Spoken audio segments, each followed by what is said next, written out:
പ്രിയമുള്ളവരെ, ദൈവം നമ്മെ ഇങ്ങനെ സ്നേഹിക്കുന്നുവെങ്കിൽ എങ്ങനെയാണ് ദൈവം നമ്മളെ സ്നേഹിക്കുന്നതെന്ന് നമ്മൾ തിരിച്ചറിയുമ്പോഴാണ് നമ്മുടെ ആത്മീയ ജീവിതവും ഭൗതിക ജീവിതവും സക്സസ് ആകുന്നത്. അപ്പോസ്തലനായ യോഹന്നാൻ നമുക്ക് കാണിച്ചു തരികയാണ് 9-ാമത്തെ വാക്യത്തിൽ, തന്റെ ഏകജാതനായ പുത്രനെ നാം അവനാൽ ജീവിക്കേണ്ടതിന് ലോകത്തിലേക്ക് അയച്ചു, ഇങ്ങനെ നമ്മളുടെ സ്നേഹം പ്രത്യക്ഷമായി. രണ്ടാമത്, നമ്മുടെ പാപങ്ങൾക്ക് പ്രായശ്ചിത്തമാകുവാനാണ് തന്റെ ഏകജാതനായ പുത്രനെ ഈ ലോകത്തിലേക്ക് അയച്ചത്. ദൈവം നമ്മെ സ്നേഹിക്കുന്ന സ്നേഹത്തിന്റെ നീളം, വീതി, ആഴം, ഉയരം എന്തെന്ന് നമ്മൾ തിരിച്ചറിയുന്നത് കർത്താവായ യേശു ക്രിസ്തുവിലൂടെയാണ്. ഈ ദൈവ സ്നേഹത്തിന്റെ പ്രത്യേകതയും അപ്പോസ്തലനായ യോഹന്നാൻ നമുക്ക് കാണിച്ചു തരുന്നു.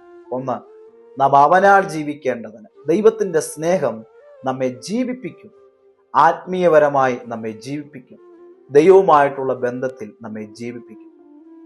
രണ്ടാമത്, ദൈവസ്നേഹത്തിന്റെ മറ്റൊരു പ്രത്യേകത നമ്മെ മാറ്റിയെടുക്കുന്നതാണ്. മറ്റുള്ളവരെ നമ്മെ സ്നേഹിപ്പിക്കുന്നവരാക്കി മാറ്റും. മറ്റുള്ളവരെ നമ്മൾ സ്നേഹിക്കുന്നവരാക്കി നമ്മെ മാറ്റിയെടുക്കും, നമ്മെ രൂപാന്തരപ്പെടുത്തുന്നതാണ് ദൈവസ്നേഹത്തിന്റെ മറ്റൊരു പ്രത്യേകത. മൂന്നാമത്, ദൈവസ്നേഹത്തിന്റെ പ്രത്യേകത ബന്ധങ്ങളെ ഉറപ്പിക്കുന്നതാണ്. ബന്ധങ്ങളെ ചിഹ്നിപ്പിക്കുന്നതല്ല, ബന്ധങ്ങളെ ഒന്നിപ്പിക്കുന്നതാണ്, ഐക്യപ്പെടുത്തുന്നതാണ് ദൈവസ്നേഹത്തിന്റെ മറ്റൊരു പ്രത്യേകത.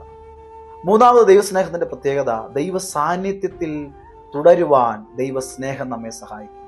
നിങ്ങൾ അന്യോന്യം സ്നേഹിക്കുന്നുവെങ്കിൽ ദൈവം നമ്മിൽ വസിക്കുന്നു എന്നാണ് യോഹന്നാൻ അപ്പോസ്തലൻ പറയുന്നത്. അതെ പ്രിയരെ, ദൈവസ്നേഹമാണ് എല്ലാറ്റിനും പരിഹാരം. എല്ലാ തകർച്ചകൾക്കും മാറ്റമുണ്ടാകുന്നത് ദൈവസ്നേഹം വരുമ്പോഴാണ്.